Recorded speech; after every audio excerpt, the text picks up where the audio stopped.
Okay, I'm going to start. So, hello, my name is Serena. Hopefully some of you have met me on the previous webinars, and I'm here with the rest of the MedIQ team if they want to say hello. Yes, hello. My name is Anthi. Hi, I'm Angela. I'm Vig. Hi. And I'm Marinos. Hi.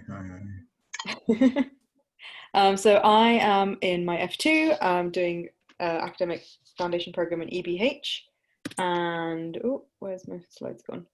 Yeah, so all of us are either currently doing or have done our AFPs. So you can see which ones we did.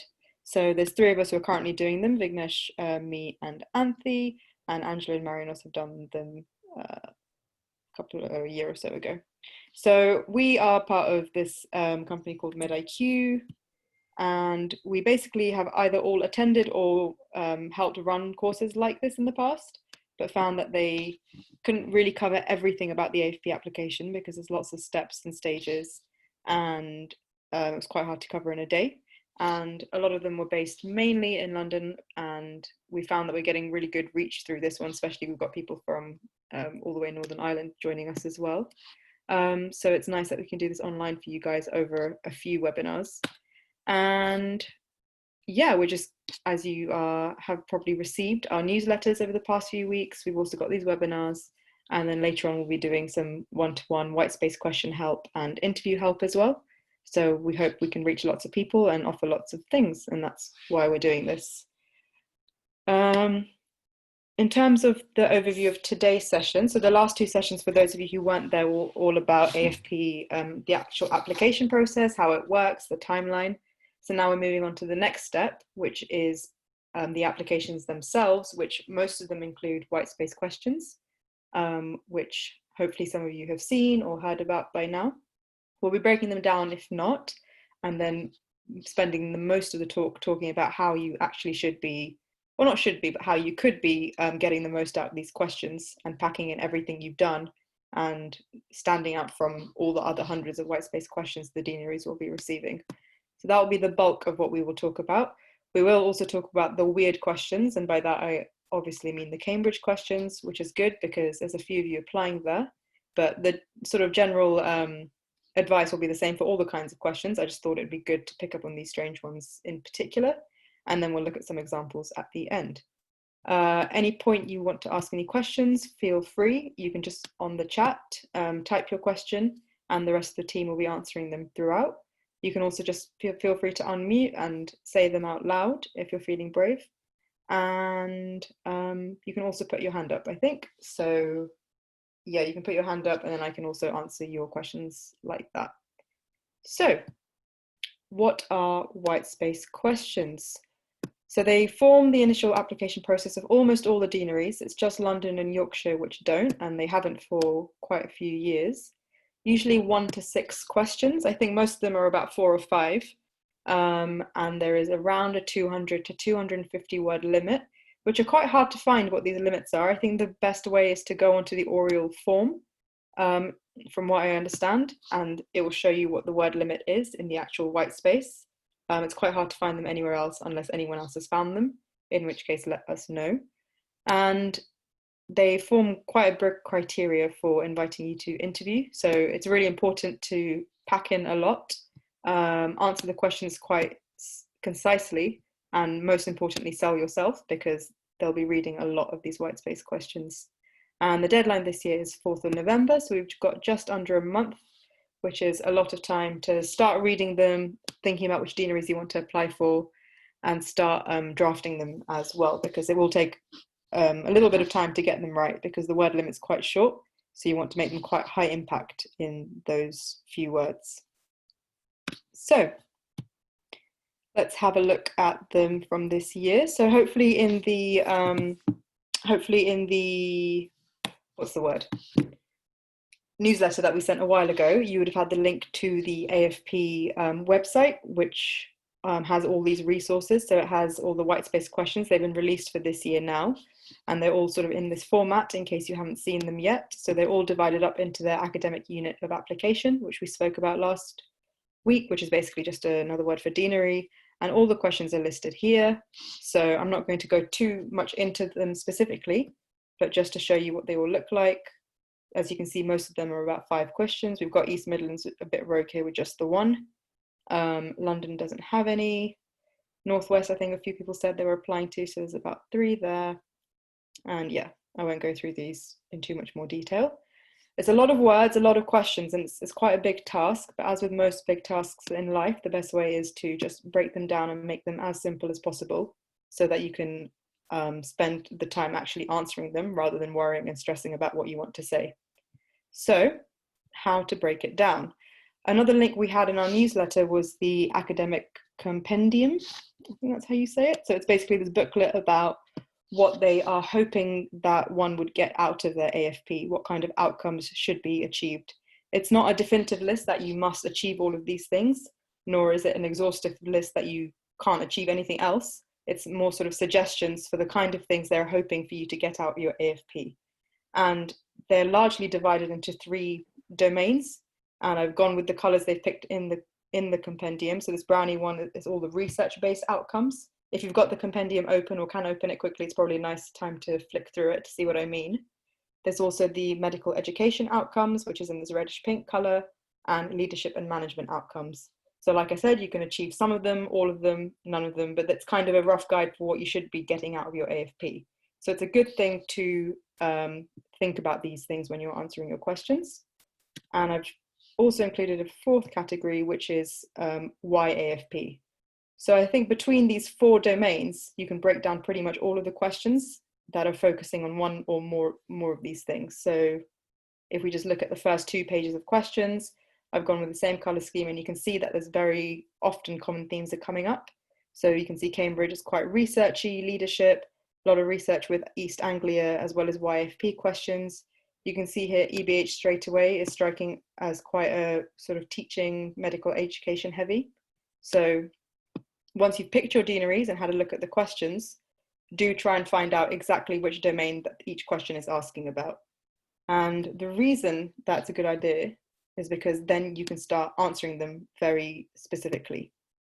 So how to answer your AFP questions. So the first thing we'll talk about is a table of talent, which is, I don't know why I came up with that word. Essentially, it's just a table of things you've done, experienced, achieved, anything that you think could help you build your answers and make them quite unique and standing out. We'll talk about that a bit later. And then, as well as things you've done, you want to apply it to this specific application, to this specific academic foundation program that you're applying to. So it's a good idea to link all the things you've done to things that you can be expected to do in the AFP. And the best place to find that is the Academic Compendium that I showed you earlier. And you can link things you've done in the past to things that you hope to do in the future, which again, I will talk about later. And then the third thing for bearing in mind when you're answering your questions is to really get familiar with that specific deanery's AFP program, because you basically want to show that not only are you ready to be an academic foundation program trainee, but you want to do it in their deanery with their hospitals. So it's really good to do a little bit of research about why it is you're applying to that deanery and what you're hoping to get out from that deanery in particular, which we'll talk about as well in terms of examples. So I think with these three things, you'll have everything you need to make some really good answers. So let's talk about the table of talent. So what I would suggest is going through these 3 domains and basically writing absolutely anything you can think of that you've done. It doesn't have to be formal achievements that you can get points for, like publications and posters, but anything you've helped organize, any committee you've been a part of, any societies, literally anything you can think of that you've done over medical school that you think will fit into any of these categories. I think it's worth writing them down all in one place so you have lots of varied examples for your answers, because a lot of things you've done can fit into all of these categories, but to make your answers more varied, it's good to have lots of different examples. So that's why I suggest writing everything down so you can see in front of you what you can use to answer all the different questions. So this is just some examples. So a research example could be a BSc project. A medical education example I've picked, teaching BLS to ethnic minority groups in the community, which was something someone used in one of their answers that I read. and leadership and management, directing a play for a charity show at university. So all of these things are really, really diverse. They don't all have to be academic and medical and clinical. In fact, the more varied, the better if you want to stand out. So don't just think about the teaching you've done that's medical related. You can think about anything you've done, any tutoring, sports coaching, literally anything. So once you've got all of those things under these three headings, the most important thing in terms of answering the questions is actually being able to articulate what you've learnt, or what you hope to learn, or what you hope to carry forward as well. And I think the best place to look for that for this column would be the AFP outcomes, which we've talked about. So like I said, oh, sorry, I can't see my whole screen. Okay, so yeah, like I said, there might be overlap between the two, between all these sections, and that's fine. You can write them in all the different sections, but try and bring different learning points. So for example, if you've done a research paper in medical education, you can draw out research skills from it, but you can also draw out things that you've learned about medical education from it.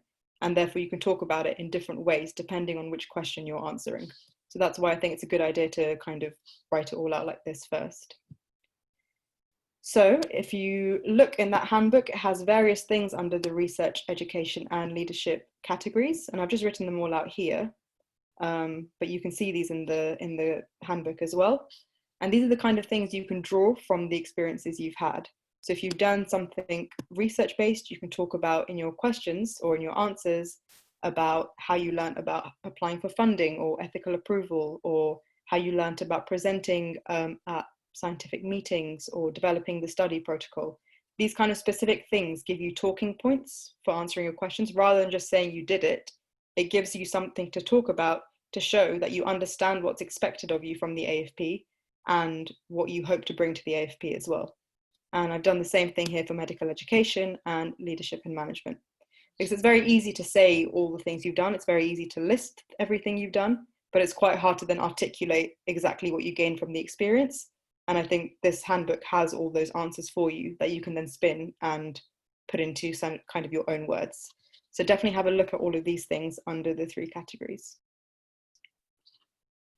And then, of course, these buzzwords, which you probably have used multiple times in interviews, in your personal statements, and basically anytime you're applying for anything or trying to prove yourself for a role, it's really good to get these learning points out. And this is obviously not an exhaustive list, but these are kind of the buzzwords that you need to be putting into all of your experiences as well, to show, again, that you're ready to be an AFP doctor. These are just an example. Yeah, I won't spend too long on this. So let's see what the other column is then. So what did I learn? So like I said, from a project, you can draw out all of these things from the handbook about all the research skills you've learnt.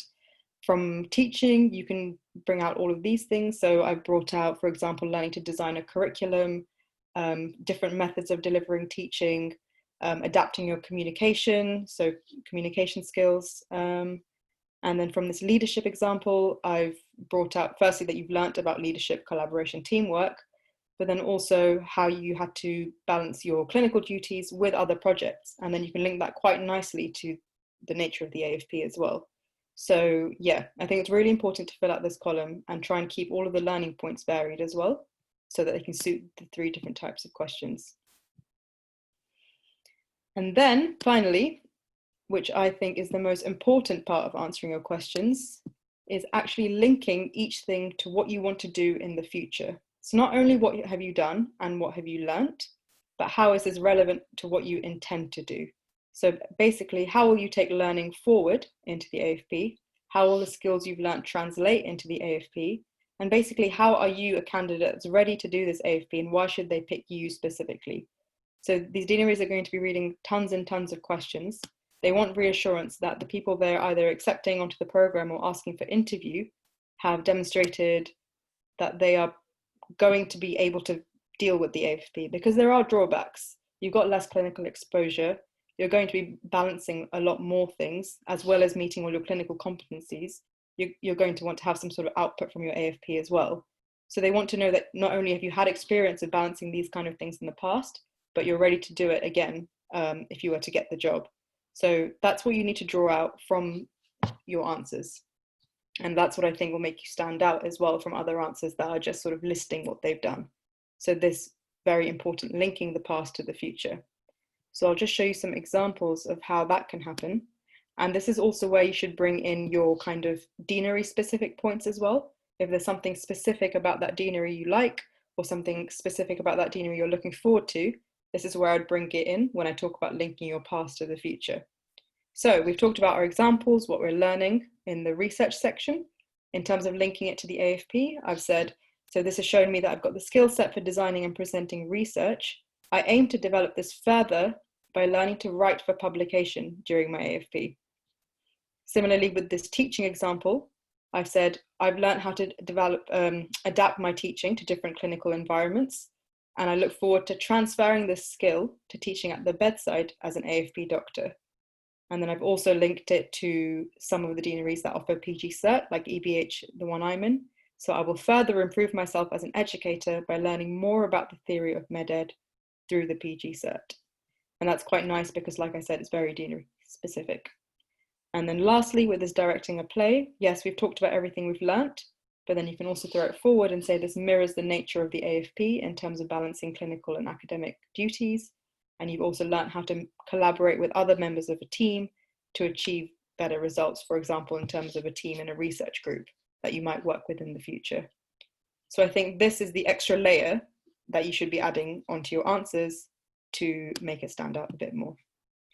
Hope that makes sense. Any questions or anything so far? I can't see the chat. Ooh.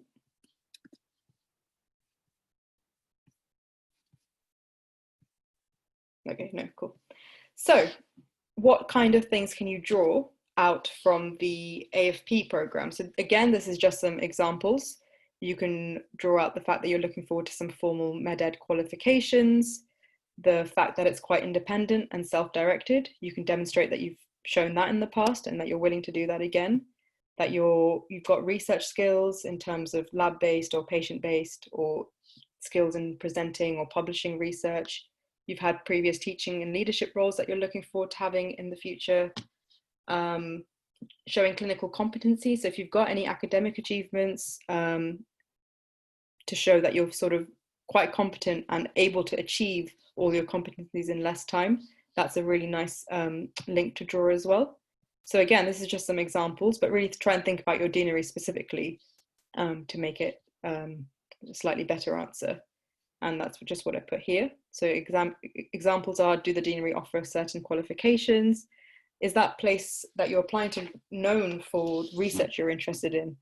And, you know, have you contacted, you don't have to do this, but if you've contacted that deanery or consultants and researchers in that deanery, then you can even say you're looking forward to, you know, possibly doing research in this area, because this is a world-renowned center for that thing, for example. If it's something like teaching you're really looking forward to, then if that deanery or those hospitals are linked to medical schools, that's a really strong point to bring out about that deanery to show why you want to be there specifically.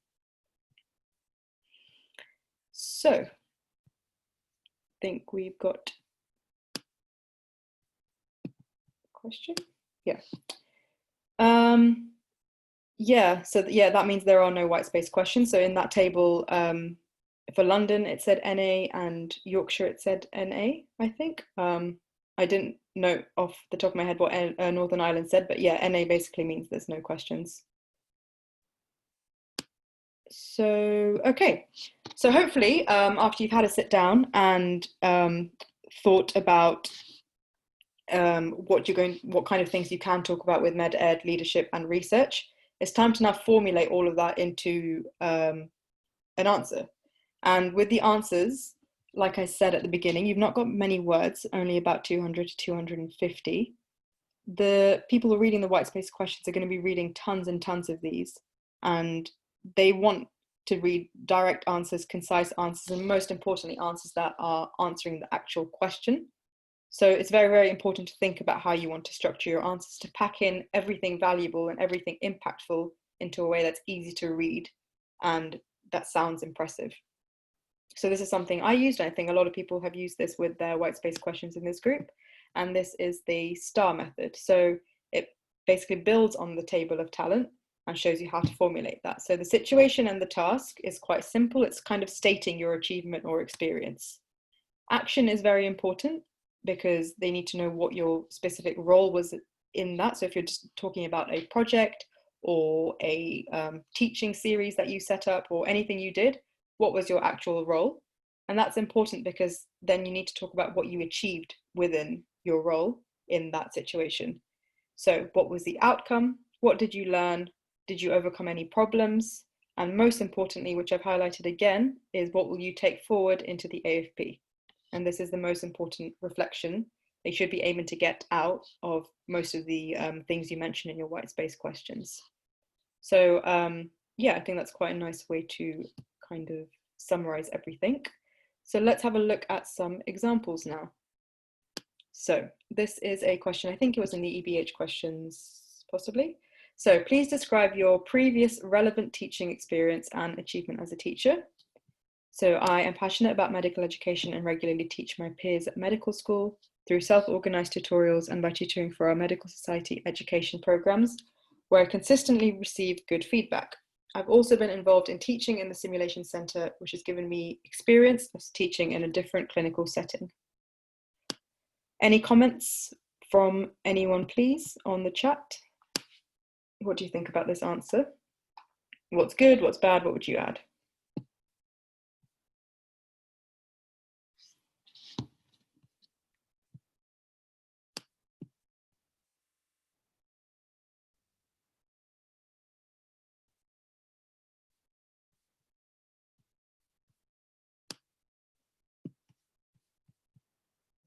Yeah, good. So yeah, essentially they're kind of stating the things they've done, and those are all commendable things, but it's not really gone into much depth about any reflection. So yeah, that's what's missing from here. So yeah, they've kind of done the situation and the task, maybe even their role as well, but not much more than that. And yeah, exactly, it's not really linking. Yeah, it is medical centric, and that's completely fine. If those are your experiences, that's fine. My point was that if you have varied examples, don't be afraid to include them thinking that they won't be relevant, because in my sort of experience, people have had really varied examples they've used, people who've actually got the jobs. And I guess because those things stand out and there's a lot more talking points you can draw out of it. So I think it's good to include those, but it doesn't mean you can't include medical ones. So yeah, if we move on to the next level, then we've got a bit more reflection here. So here we go. Some feedback I received revealed that students wanted more emphasis on consolidating their knowledge. With the help of an app, I introduced a question and answer game to offer an engaging method of reviewing topics at the end of my lessons. This was well received. Therefore, the feedback cycle has been essential in developing myself as a medical educator. So this is adding a little bit more about what they've learned, maybe even some sort of things they've overcome, although it's obviously not that big a challenge, but it's showing some sort of learning, and it's showing that process of changing things and being better next time, which is essentially what reflection is. So that adds like another layer. It's also quite personal. I think that's what makes this reflection make answers so much better, because no one else can recreate those questions. Only you can, because only you've had those experiences. So I think anyone can list the things they do, but your reflections make it a lot more personable, and so a lot more enjoyable to read. So that's nice. But then if we talk about what we were saying about supercharging your answers and linking them to the AFP, I'll just read out parts of this question. So if we go into the second paragraph about the feedback, so this was received well, and I realized that simple uses of technology could help me innovate new education methods in the future. Therefore, the feedback cycle has been essential in developing myself as a medical educator. And then the last paragraph, in my final year, I've also taught in the simulation center and at the bedside. An important lesson I've learned is how important it is to adapt your teaching style, not only to meet the needs of students, but also to suit the teacher setting. I hope to teach in a variety of settings as an AFP doctor, and I'm keen to use the opportunity to understand the theory behind how teaching methods differ in different hospital environments. So again, this is all medical centric, as Mark said, which is completely fine. But the way it makes it stand out and makes it a better answer is linking it to the future. So all your intentions you have. and showing that you're basically ready to take on this AFP job and you've got a clear vision of what you want to do with it. I think that's what makes it a much nicer answer. We've got all the components of STAR, good reflection, good results, good linking, and we've got this nice supercharged bit of linking it to the AFP. So hopefully that's made some sense now that we've talked about it for quite a while. In terms of a big top tip, which was a mistake I made in some of my early drafts when I sent them to various people to read, is yes, you should obviously show you're really, really excited about the AFP and you can't wait to do all of these research, leadership, education bits. But at the end of the day, you are still training to be a doctor, and your clinical duties and your safety comes first and should never be at the expense of anything extra you do. So in my earlier drafts, I said something along the lines of the most important thing to me is developing myself, or the most important thing to me with my career is developing myself as a medical educator. And the feedback was, no, actually, the most important thing is still becoming a safe and competent doctor and meeting all of your competencies. All your academic duties come second. And that should always come across, especially in the interviews. I remember they asked me a lot of questions about how I'd keep up with my competencies. And the tone should always be that would be the most important, and that you're capable of balancing both, but without compromising your ability to be a good doctor. So yeah, obviously show all your passion and interest in all your extra things, but never let that kind of come before your clinical duties. In terms of the being a good doctor and all of those things, if any of you started preparing or heard about SJT, you'll know that this Good Medical Practice Guide, the GMC guide for the duties of a doctor, is basically your Bible. So this is always a good thing to read, obviously for the SJT, but also for the questions and the interview. Make sure that you have these things at the top of your mind if you're ever asked about what your intentions are in terms of your future career plans. Yeah, it is a thrilling read. Okay, so just wanted to emphasize that because it's something I tripped up on when I was starting out with my questions. Just spend a short few minutes on the Cambridge questions. I know not everyone's applying, but I think it's definitely worth talking about them. We will go into a bit more detail about all the other general questions shortly, but just wanted to pick up on these. So Cambridge always throw in a few strange questions about weird and wonderful things like, I think it was artificial intelligence in our year, and then now it's about dark matter. There is no right and wrong answer, and obviously everyone's going to have a different answer, so don't think that they're trying to make you, get at something or speak about something particular they want you to talk about. Just, yeah, use this to show your personality and your thoughts, put your spin on it. Bit of originality, a bit of original thinking is always good, but do obviously research the topic well that you're talking about. And basically just have fun. Again, I almost think that Cambridge are asking this question to just give them a break from reading all the normal kind of AFP questions. So have fun with it and use something maybe that you already have a genuine interest in, or something you have experience in, so you can talk about it quite convincingly. I think Vignesh, you applied to Cambridge. Did you want to mention anything about answering these kind of questions? Sure, yeah. Sorry, wasn't expecting to be pulled in there. Yeah, so every year, I think Serena's already mentioned, every year they seem to have one weird question in classic sort of Cambridge fashion because they need to stand out. It's usually something to do with how some new innovation in science and what its impact will be on medicine. So my year was, what will the impact of AI be? I'm not sure what the question is this year. Is it the same? No, it's about dark matter being an unanswered question. We'll talk about it shortly. They sort of flip between the two every year. So my approach when I was answering the weird questions, I think was very much that of like most medics. I just went and read a lot about the topic.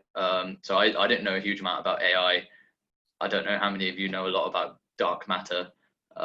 Maybe there's someone that does, but my approach was basically I just opened a new Word document, and then I went on PubMed and Wikipedia, etc., and just started Googling. And then the way I got taught, I did English A-level, and the way I got taught to write concise answers was this sort of like point evidence sort of thing, and to also always balance your arguments, so give the advantages and the disadvantages.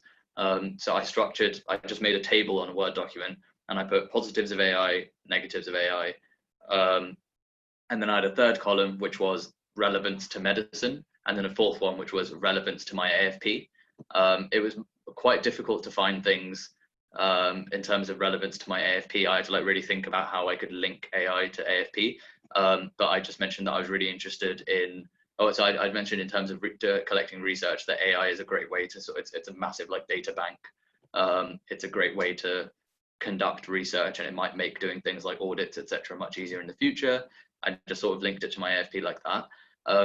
My sort of like key point for answering this question is, yes, do the advantages and disadvantages, but make sure you get across your own opinion, tie it together and actually give your opinion. Don't do the classic like not falling on either side and sitting on the fence and saying, oh, while AI has some negatives, there are also some positives.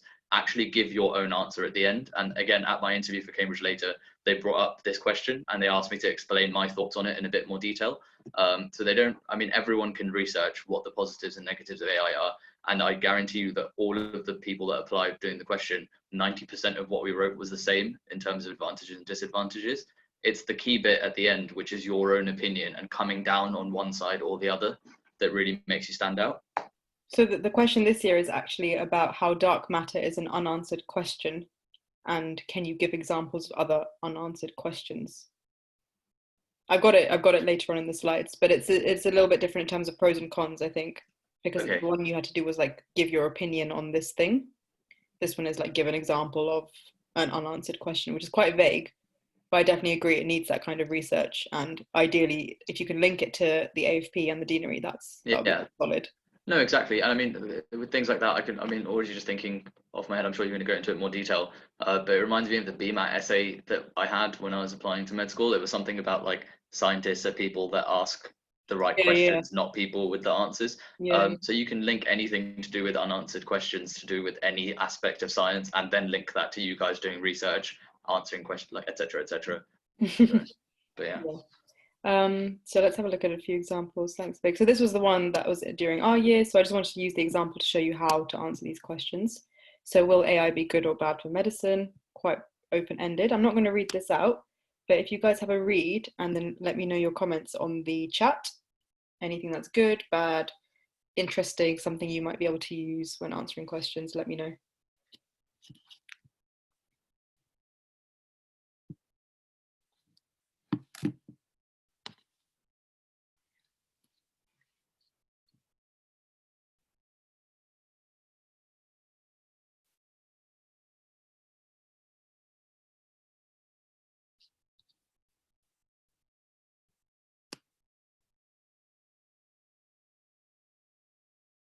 I was hoping to keep it anonymous, but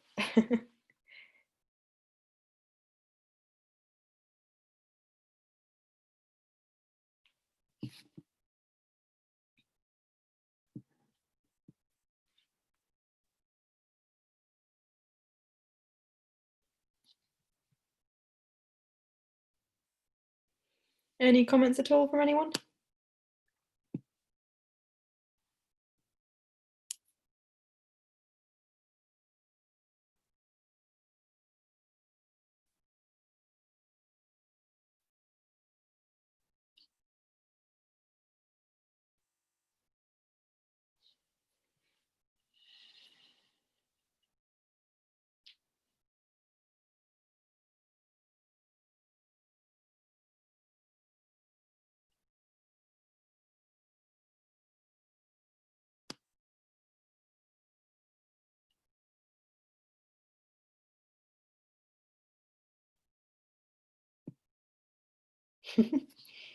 Any other comments apart from Vignesh fiercely defending his white space question answer? Like I said, there's no right and wrong answer.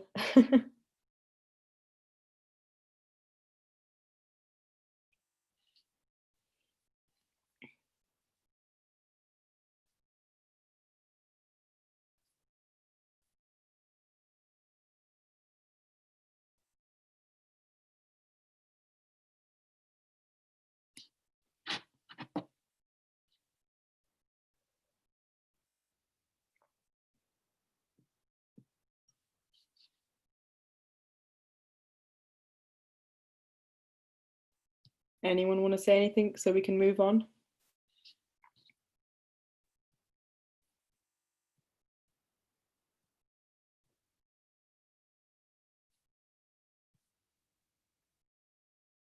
Okay, either your answer was perfect or no one's dares comments on it, Vignesh.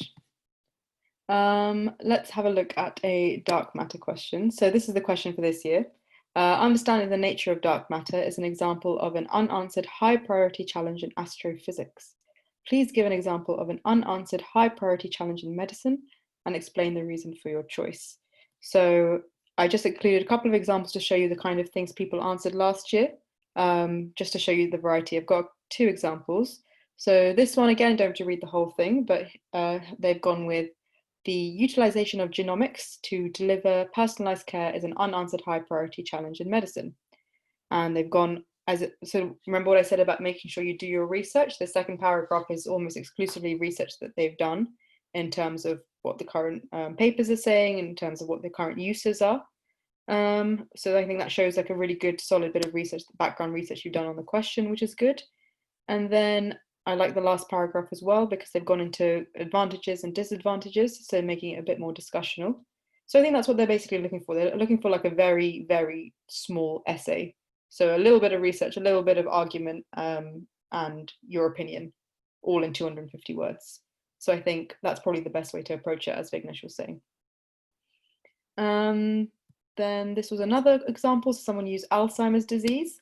And I thought this was quite smart because the rest of their white space questions were all based about neurosurgery and neuroscience, because they were applying specifically to the neuroscience jobs in Cambridge, and all their research revolved around that as well. So I think it was quite smart then using this question to show your interest in it even more. So if there is a certain kind of category of jobs you're applying for, or a certain interest you have in terms of research, then this is a great time to demonstrate that you've done extra reading and you can critically think about matters under that topic. So I quite liked what he did with this answer as well. And again, his closing line's great as well. So the opportunity to apply myself to high priority challenges in medicine, such as Alzheimer's disease, is a key reason for me to delve deeper into academic medicine and my decision to apply for the Cambridge AFP. So yeah, this is a really nice answer and quite smartly done as well in terms of the job he was actually applying for. So that's just a quick bit of examples. So we are happy to announce that we are doing a sort of white space question checking service. So we are happy to be emailed any drafts you do, just because of how many of us there are, and we obviously got our jobs as well. We'll be able to review one draft. So you can decide if you want to do a few versions yourself and then send it to us, or just put your ideas down on paper and send it to us. But we'll only really be able to reply once. You can send it to the MedIQ Education Gmail account, and please send it to us well ahead of the deadline. So like I said, we are a month away, but don't underestimate how much time the refining at the end takes. So do give yourself plenty of time so you're not sort of panicking and realizing there's more left to do than you think there is. And yeah, let anyone know, like there's obviously no charge or anything for this, so let any friends know, anyone you know applying for white space questions, if they want another pair of eyes to read them, then we're happy to do that. And I've got examples now for research question, medical education question, and a sort of leadership management question, and we can talk about the good and bad points of those shortly. Just to kind of quickly recap on the rest of our course. So like I said, we've got the white space question checking service. We're also now on week 3 of our initial 4-week course, and next week will be mainly revolving around a Q&A with all of us, so people can ask specific questions if you've got anything else to ask about the application process. And then after the white space question kind of chunk is over, we'll be moving on to the second phase of our course, which is all focused around interviews. So it'll be critical appraisal, discussing clinical scenarios, ethics and law, as well as one-to-one mock interviews. Now, obviously you guys don't know if you've got interviews yet, so we'll be launching all of that stuff once we have the interviews coming in. And we'll also be asking for a small charge for all of these things. So for all of the 8 webinars, plus the one-to-one interview practice, which we'll obviously be doing over Zoom, it will be £30. Or £5 a webinar, basically. So you can choose which one you want to do. And hopefully, because this is all online, you don't even have to leave your house. It's quite minimal expenditure involved, so no commute or anything. So hopefully it kind of balances out and it helps us cover some of our costs with the website and Zoom as well. And we look forward to actually talking directly to you and giving you a more personalized service rather than me just talking to a laptop screen where I can't see anyone. It'll be really nice to actually discuss your applications with you and give you a bit more practice as well. So we hope to see you there. And then before we go into our examples, and I've also got some closing advice to give you for some practical tips to actually get started. It would be good if we could just have some feedback. So if you could just get out your phones and just scan this code, it'll take you through to the Google form, and it just takes like a minute or two.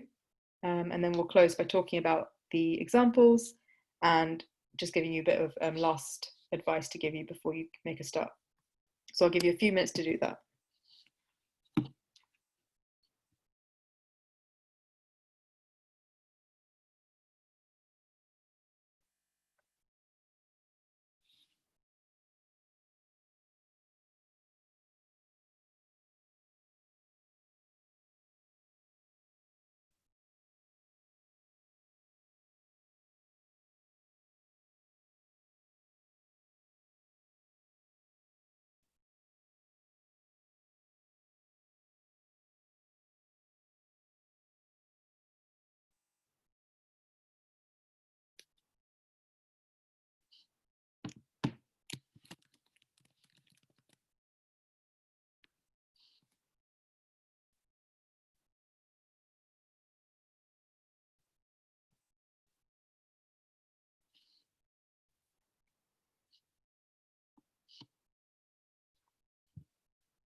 Also feel free to put any questions obviously in the chat or ask me on the microphone if you want now as well.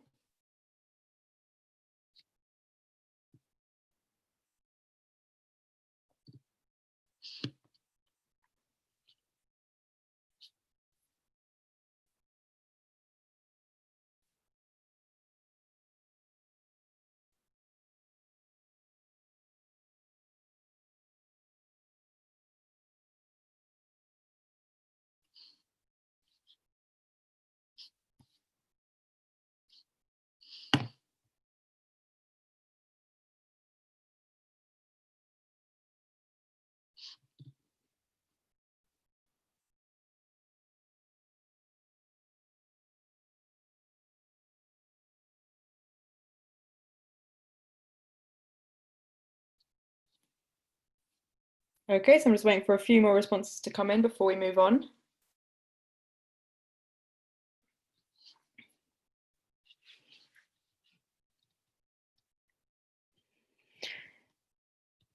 So what academic background will help or hinder an application? What do you mean by academic background? In terms of previous degrees or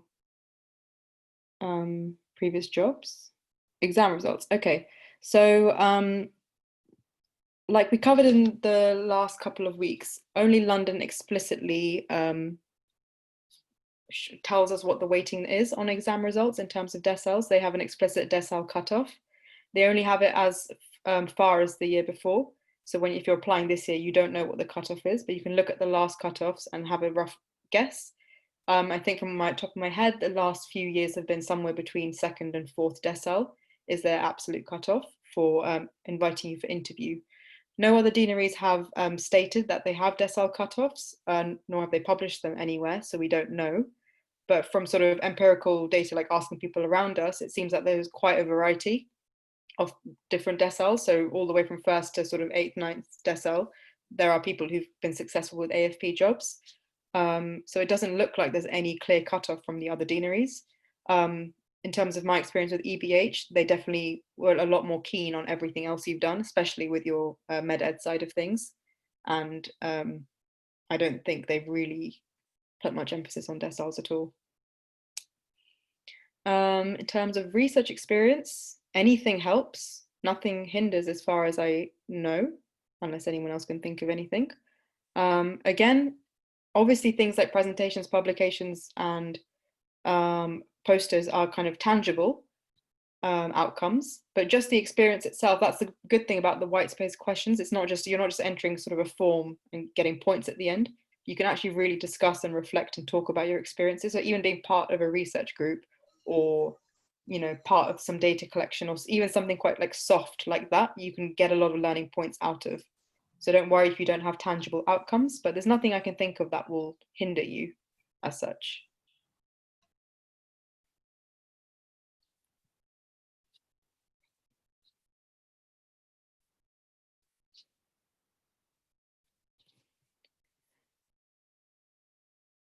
Okay, I think we will move on. So we've got almost half responses. Oh, okay, I have moved on. All right, I think if anyone else wants to do the feedback, that'll be really, really helpful for us. The QR code will pop up a bit later as well, but thank you very much to everyone who's done it so far. So let's have a look at a med-ed example. So I'm going to let you read this in your own time. I'm not going to read it out to you, but I would like to talk about what's good, what's bad, anything you've noticed. So I'll give you 2 minutes to read this.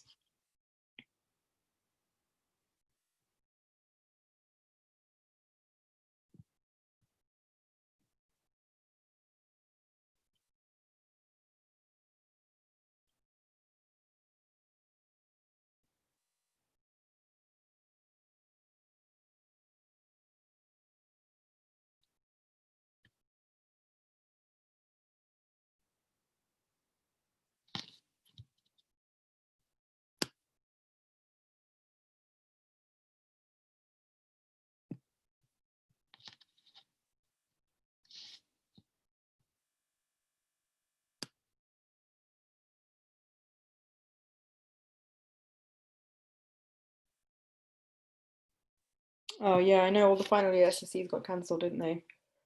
Which is a shame.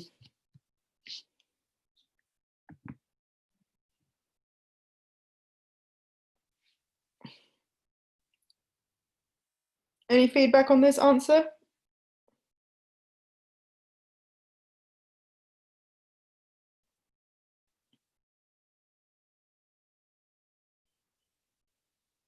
So I think this is one of the EBH questions, if I remember correctly. Oh, sorry, I think I've written the wrong question. This was a question about med-ed achievements, not research.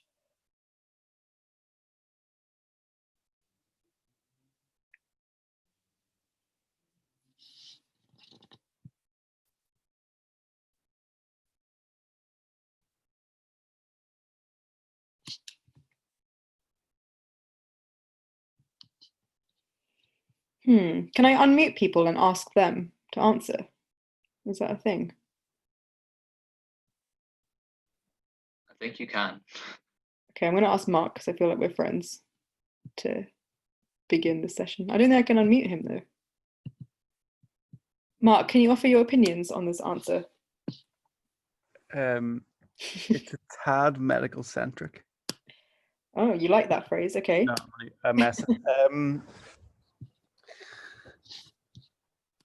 Anything really?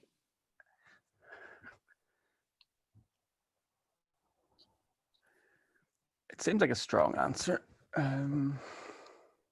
What's good about it? I think anything that identifies a gap in curriculum is pretty handy. Yeah.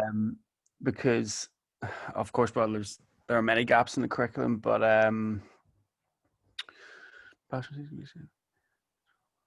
and it shows the person to be quite well-rounded because they talk about extracurricular activities.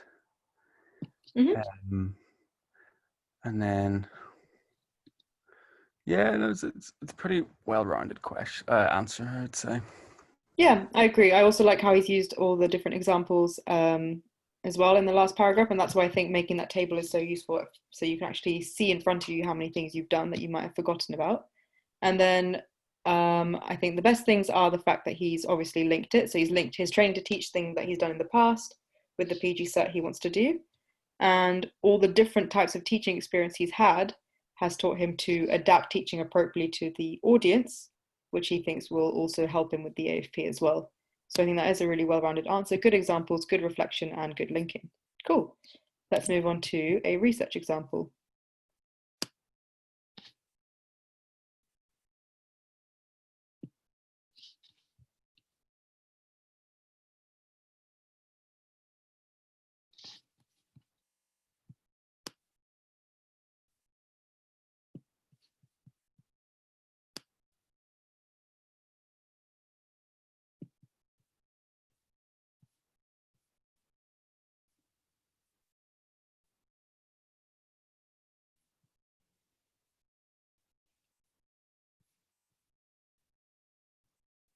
So I'm going to call upon Alex, if you can hear. Hello.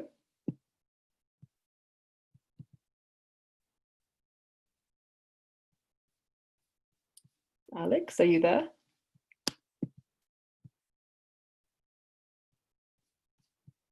There must be a way to unmute people.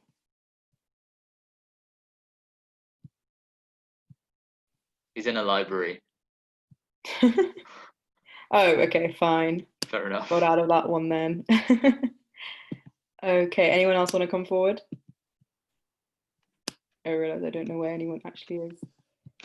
Oh.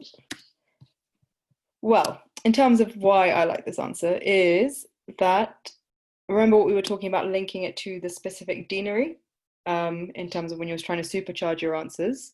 So I really like how this second paragraph, so training in a stimulating environment that offers a chance to work in the UK only, oh my God, I can't read. The only UK integrated transplant unit is an invaluable aspect of the Cambridge AFP. So that's some clear research into this specific deanery. The research examples are also linked to Cambridge. They're talking about transplant research, which Cambridge is one of the centres for. So I really like all of that linking. And at the end of this paragraph, it says, it has further desired my career. It's furthered my desire to pursue a career in academic surgery, and through this program, I hope to continue my research interests and build the skills I have learnt. And later on, it says, working in Cambridge teaching hospitals would allow me to seek opportunities to engage in undergraduate education. So that's some really nice and simple kind of points to link to Cambridge specifically, and I'm sure you can find them for whatever deanery you're applying to too. Just to say something, I think we might have mentioned it already, but yeah. For just same as your personal statements when you're applying to medical school, know your white space questions inside out. To that last question, the answer was mine, and I mentioned statistical analysis somewhere in there, despite having probably done not much statistical analysis, and they asked specific questions on stats, which was horrendous. But just make sure that, yeah, you know inside out what you're saying on your, and especially if you mention any sort of research you've done and stuff, you know that research inside out. I know that's later down the line, but I just thought, as you guys are writing your white space questions, don't put anything in there that you're not too confident talking at length about. Yeah, definitely, that's a really good point. Yeah, you will be questioned on your white space questions. They probably will have them in front of them in the interview as well. So yeah, exactly, know them well. And this is a sort of research leadership kind of answer. So I'll just kind of go through this one with you guys as you read it. So again, it's quite a varied example. So it's about organizing a conference about med tech and taking up sort of the role of a leader there.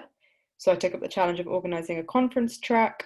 This involved networking with speakers, etc., etc. This experience tested my ability to work under pressure to meet a deadline. And that's what I was talking about, the buzzwords.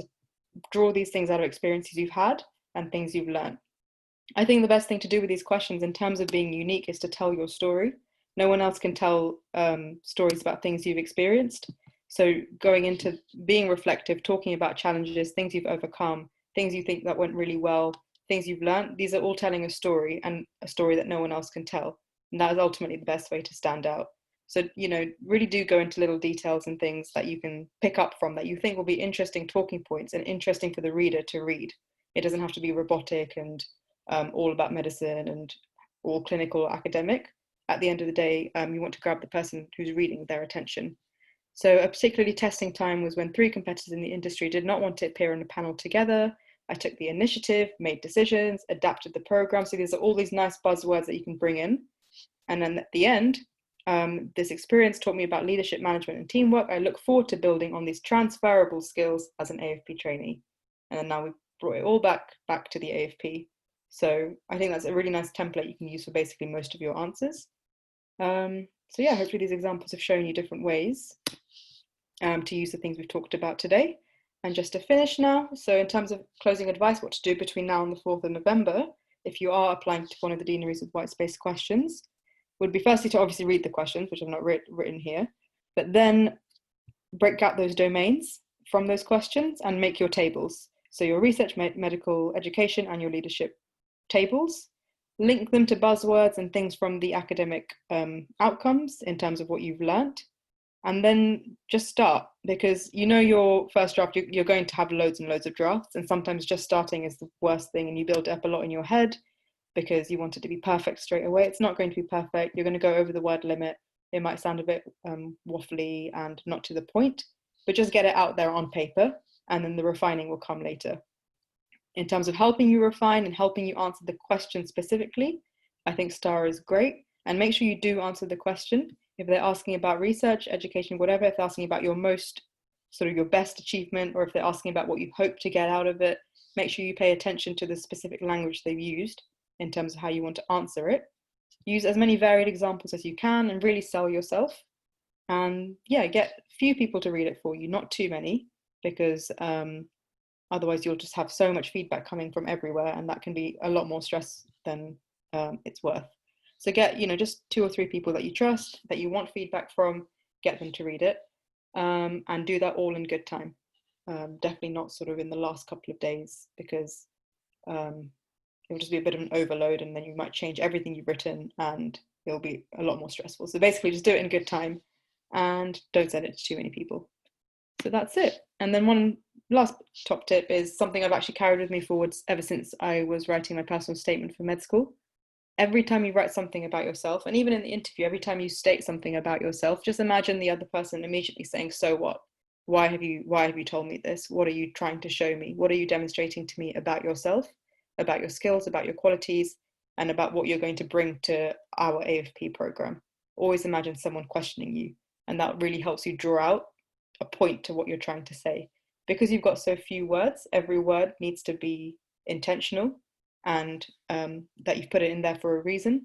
So just keep making sure you're kind of backing yourself up with all the good bits about your experiences and your personality that you want to bring forward. So yeah, that's it.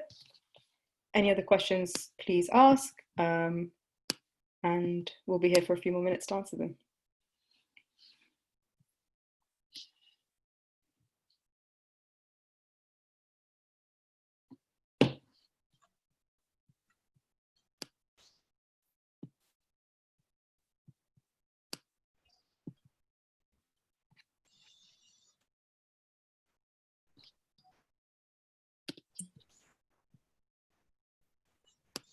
And I've just got the feedback code here again, in case anyone wants to fill it in now. Question for you. Someone's got a question Why about. Did you pick EPH? Okay, yeah, I can answer that while I go back to Vig's MedEd question. So I picked EBH for, I feel like I'm doing my interview again. So for 2 main reasons. The biggest reason was that they offer the PG Cert fully funded, which is the diploma in medical education, which costs a few £1,000s if you want to do it privately. And I'm really interested in medical education firstly, so I would have done it anyway. But also it's amazing for future applications, whether you're applying to surgery, medicine, or whatever. It counts for a hell of a lot of points. So it's really nice that that's integrated into my job already. And the second reason was, so you might have noticed that different AFP programs are differently run. Some are 4-month blocks in one chunk, which I think is quite common. And then the other thing is the 2 days off, sort of the release days every week, which means in my F2 year, 40% of my time is dedicated to medical education or my AFP. So I quite like the kind of continuity of that, the fact that I've got the whole year to develop the things I'm working on, and it's not all crammed into a 4-month. Although the 4-month block does obviously have its pros, for for me and the way I work, I really enjoyed that it was spread out throughout the whole F2 year. And then I guess the third reason for me was location. I wanted somewhere that I could commute to easily. So EBH was an obvious choice. And someone had questions about Vig's med-ed answer. Did you want to ask those questions specifically? Yeah, I can't remember what which answer it was. Was it the next question, which was my like why AFP in Cambridge or something? So Vig had an answer was on it this one? AI and this answer. So if you've got questions about either of those, let us know.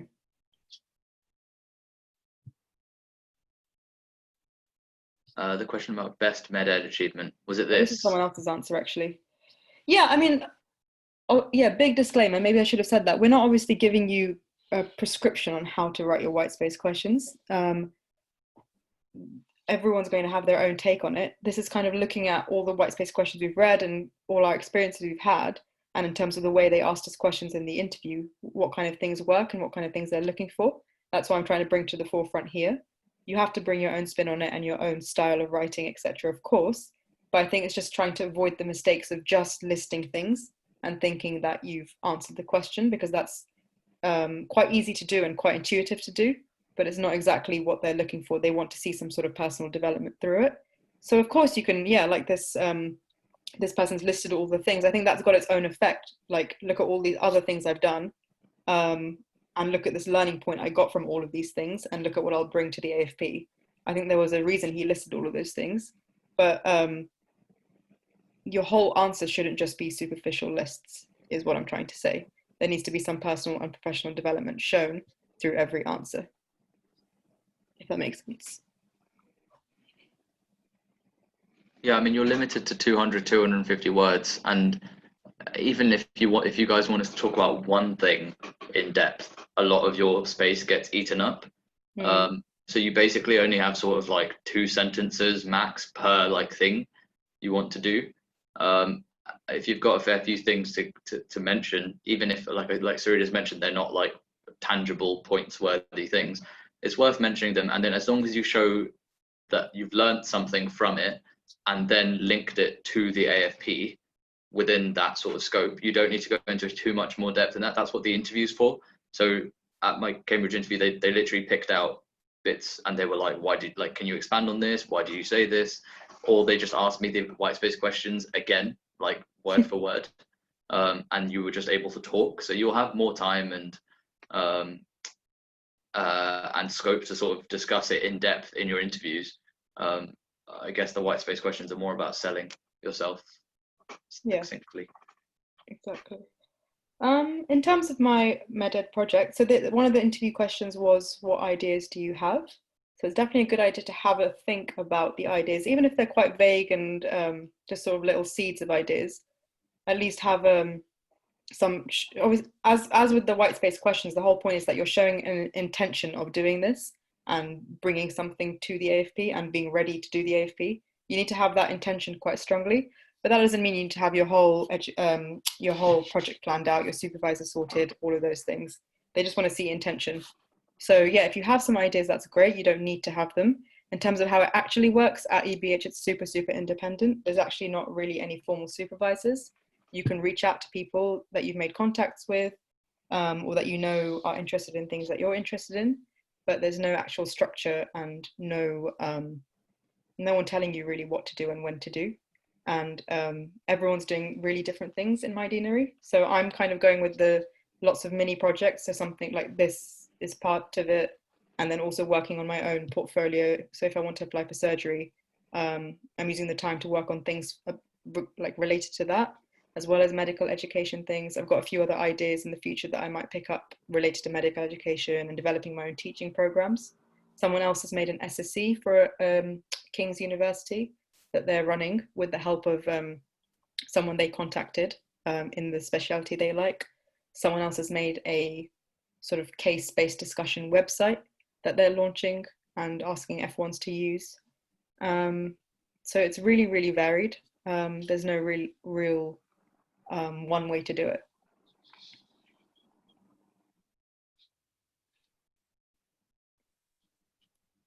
Yeah, I'd agree completely. I'm on my med-ed block right now in London, and I didn't meet my supervisor. I wanted to, but I just couldn't get in touch with them. But I didn't meet my supervisor or have any idea what project I was doing. I mean, I'm 2 months in and I still haven't really done a huge amount of specific project-related stuff because there's been so much opportunity to do other stuff that I never thought I'd be doing as part of this block. So I mean, I've picked up a lot of other stuff to do, stuff that we talked about in the last few weeks. But no, you definitely don't need to have anything concrete. Conversely, sort of just going the opposite way of what Serena said, if you have an exact idea of what you want to do, then perfect. Your supervisors are usually people that are going to support those ideas and help you flesh them out. And so hopefully, if you have a good idea and you already know exactly what you want to do, then they'll support it. So what do I mean by other stuff? So I've just been finishing off my postgraduate certificate as well in my time. On the undergraduate side, it's a lot of like teaching in environments I'd never really taught before. So doing a lot of simulation teaching, running sort of like training to teach courses, a lot of like webinar based teaching. And a big reason why I guess I haven't started my project as much is also because I sat my like part A of my surgical exam in September. So a lot of my first month was spent revising because I have the time to do that. And then on the postgraduate side, a lot of it has been sort of like workforce planning and like COVID planning, running simulation for out of practice doctors, outpatient nurses, etc., to get them prepared for a second surge. So tons and tons of stuff. That's just off the top of my head what I've thought about doing in the last day or two. There's a lot of other stuff that comes up, and actually I've only really started doing my project side of stuff in the last few days or so. Yeah. Yeah, I think there's different experiences with all the deaneries in terms of the structure, but I think the general vibe is it's very, very independent and self-directed, and you can make what you want of it. Yeah. And some supervisors will have an idea of the exact some supervisors will have a project ready for you. So Sachin, he's doing like a, was it nuclear medicine AFP here or something, radiology AFP, and his supervisor when he turned up had a project ready for him to go. But that doesn't mean that he just has to do that for 4 months. He's doing other things that he's interested in. He's started up his own project that he discussed with the supervisor. So even if someone has a project for you, you have so much time to do whatever you want about this block. Yeah, well, that's one of the main things, isn't it? That you get a clean pass pretty much for 4 months with honestly very, very few expectations of very high quality output. So you can use that to do your research and develop your skills there, but also do other stuff, including personal development and sitting exams and timing it so that you apply for your specialty applications and these sort of things, or work out your F3, and your PG certs and these sort of things. It doesn't have to be just research for 4 months. And as you said, there's a lot of variety in the sort of supervision that you get, even within the same deanery. Some supervisors, you'll go in and they'll give you exactly what you need to do, and some other people, they'll tell you this is what's on offer and think about what you want to make out of it. And sometimes you'll walk in and they'll say, yeah, what do you want to do? Who are you? That's part of the deal of trying to make something out of that.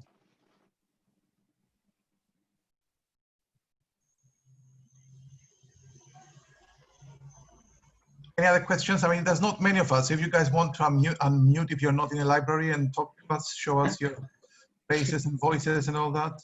Or just do it while you're in the library anyway. Or just do it while you're in the library, just YOLO.